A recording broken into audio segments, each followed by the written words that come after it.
السلام عليكم ورحمة الله وبركاته. حكايتنا النهاردة عن فنانة هي رحلت بعد جدل كبير جدا عن حياتها. للأسف بعد وفاتها اتفاجئنا إن أهلها رفضوا يدفنوها، واندفنت بالفعل في مدافن الصدقة. هي الفنانة المعروفة باسم انشراح، أو اسمها الحقيقي طاهر. طاهر ده اسم رجل، أيوة فعلا هي كانت رجل. بس يعني اتعمل لها عملية اسمها عملية تصحيح، لأن هي تم تشخيص جنسها كمولود غلط. اتشخصت ان هي ذكر، وهي كانت انثى مش ذكر. اللي حصل ان عام 1966 اتولدت انشراح من محافظة الفيوم.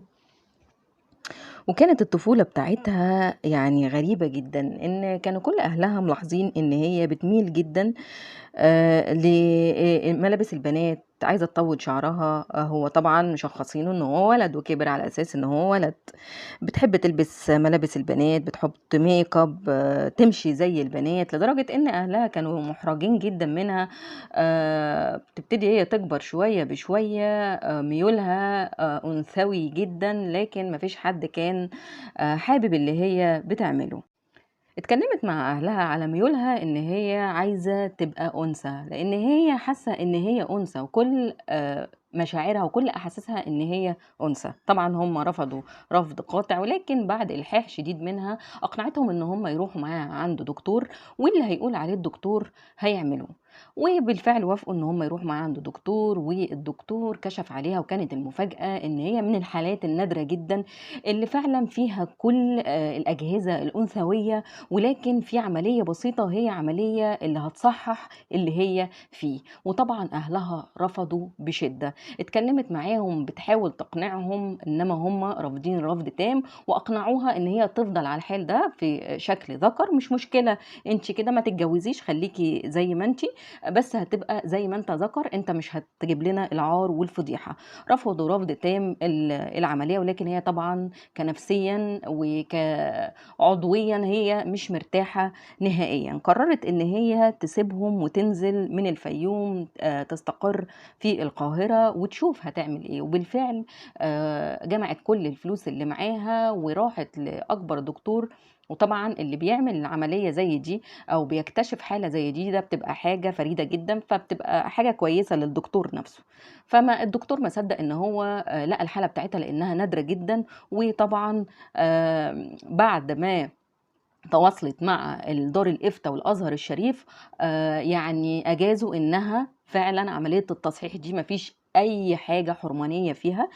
الحرام عملية التحويل، اللي هو مثلا واحد مش عاجبه جسمه كذكر، او واحدة مش عاجبها جسمها كأنثى وعايزة بمزاجها تحول نفسها، دي طبعا الحرام 100%. انما عملية التصحيح فدي بتبقى اخطاء طبية، خطأ من الدكتور معين معرفش يشخص الجنس المولود صح.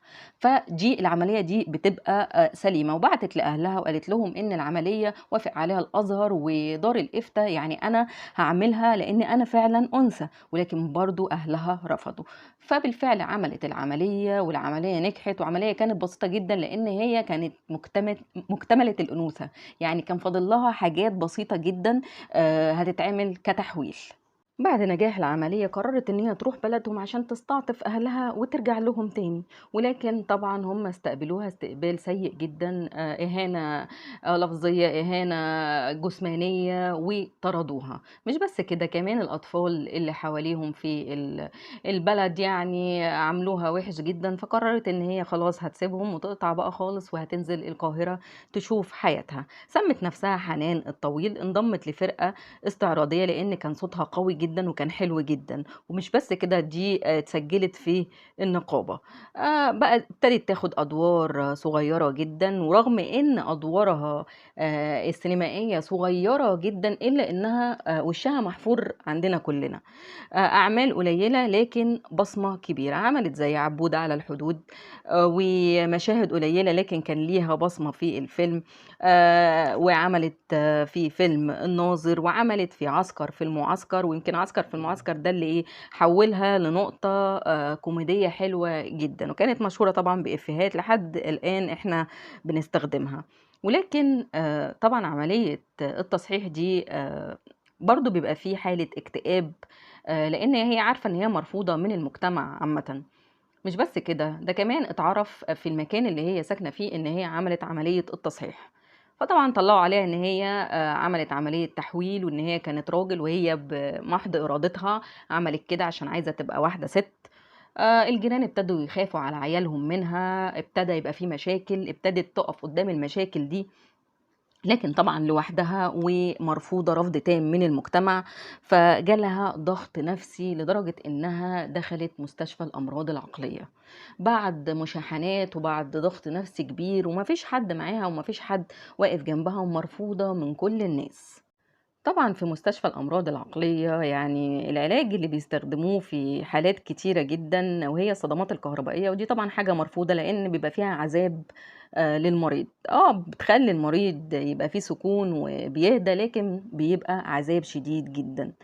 اتوفت انشراح أو حنان في المستشفى الأمراض العقلية، قالوا إن هي اتوفت نتيجة توقف قلبها مرة واحدة، وفي اللي قالوا لأ دي من الصدمات الكهربائية، وفي اللي قال لأ ده انتحرت من الاكتئاب اللي هي كانت فيه. طبعًا ما تعرفش سبب الوفاة أو ما حدش اهتم إن هو يعرف سبب وفاتها بالضبط كان إيه.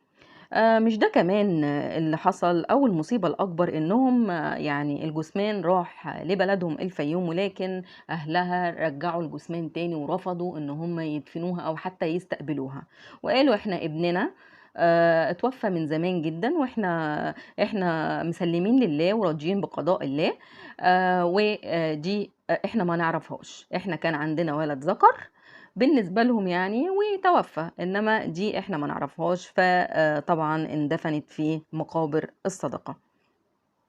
انشراح أو حنان انظلمت في حياتها، أو انظلمت من اللي حواليها أو من الأهل ومن الأحباب كتير جدًا في حاجة هي ما لهاش ذنب فيها، زي ما قُلنا هي ما كانتش اختارت الحياة اللي هي عاشتها أو التجربة اللي هي فيها، هي كل اللي كانت عايزاه إن هي كانت ترتاح نفسيًا، وطبعًا لإنها كانت في جسم مش جسمها، فما كانتش مرتاحة وكانت دايمًا في اكتئاب، ولكن لمّا عملت عملية التصحيح الاكتئاب ما سابهاش، وده لإن طبعًا المجتمع كله رفضها.